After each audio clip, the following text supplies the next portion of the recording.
Good evening and welcome back to Sports Talk ATL. I am Chase Earl, joined by Alex Lord. The Braves had a disappointing loss last night to the Chicago White Sox, and that's one of those games that is going to happen several times throughout the year where you just chalk it up to being an ugly game.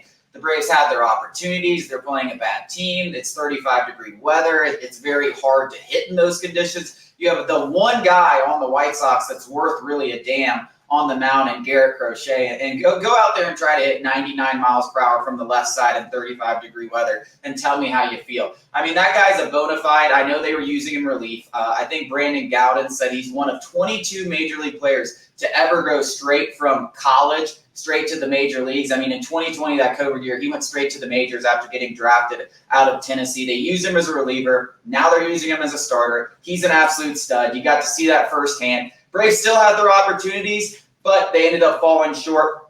I want to talk about just kind of these first 5 games as a whole, because and what your biggest takeaways are. I'll let you start it, but to me, you know, we talked about it the last couple of days, but now that we've seen the entire rotation, it's just Ronaldo Lopez looked good, man. For a guy that's been out there as a reliever for the last 2 years, made 1 start over the last 2 seasons. He goes out there, he's showing you his 95-mile-per-hour fastball that got up to 97. I thought that was really encouraging, it moving up throughout the start. Slider, really good curveball with a ton of break, and he even mixed in a changeup. Having that kind of repertoire when you haven't been starting, pretty rare. And I was encouraged about what I saw, and I've been encouraged by this entire rotation. Yeah, Charlie Morton and Ronaldo Lopez went further than Spencer Strider, Max Fried. And I think if you had, you'd be a liar if you said you had that on your bingo card, irregardless of the actual matchups, Phillies versus the White Sox. I mean, nobody thought Ronaldo Lopez was going to be the one to go the furthest in the game. I think you could point to the rotation as a big talking point, but I think, an equally maybe surprising one is everybody who had question marks offensively has answered them in spades to begin the year. The guys who are struggling, if you could call what Ronald Acuna is going through struggling, nobody's worried about Ronald Acuna or Matt Olson or Austin Riley or these studs. Everybody had question marks about Jarred Kelenic, Orlando Arcia. Could he replicate that first half of the NL All-Star? Marcell Ozuna, could he replicate?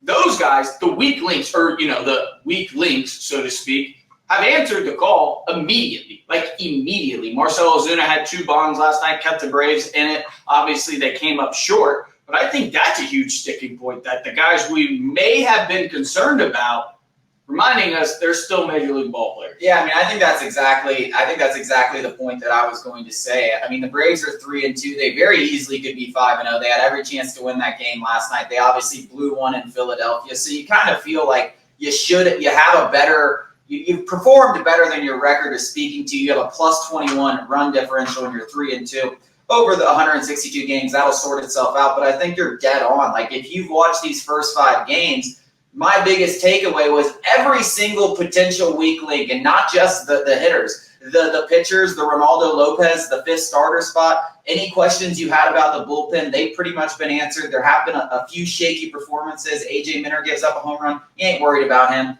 Aaron Bummer, who knows how long he's really going to be up there. One bad performance, we'll chalk it up to that. But you have other guys like Jackson Stevens and Ken Giles that could potentially take his spot.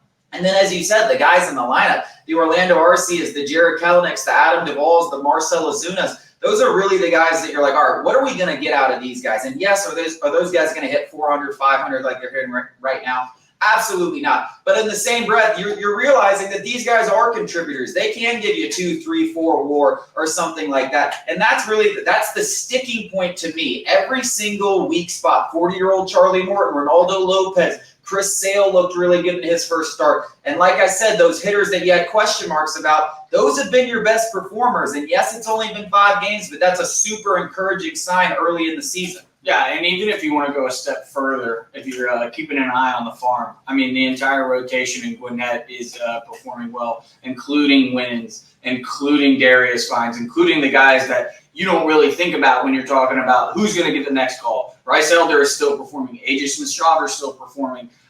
So when you look at this 5-game mini sample size, even though you'd like to be 4-1 or 5-0, I think you're very happy with more of, the process than the result, so to speak. Yeah, and we'll see what happens with Ronaldo Lopez. I don't imagine the plan, at least initially, was to pitch him the entire season in the rotation, because I can't remember the last time he threw 150 innings, if he's ever thrown 150 innings over his career. But I'm really interested to see how he builds off this stuff, because I was really impressed with the overall repertoire in terms of the breaking pitches and the changeups and the fastball and how his velocity got better. And I'm interested to see, that was in 35-degree weather. I'm interested to see as he keeps stretching out and gets deeper into this season, if that velocity continues to rise. And if that happens, and if you're sustaining 96, 97 through 5-6 innings, you have a real weapon right there. And I don't know if that's something that you're just going to be eager to take out of the rotation. But like you said, you have so many options that you kind of want to. Like, you want to see what Bryce Elder can do up here, because after what he did last year. But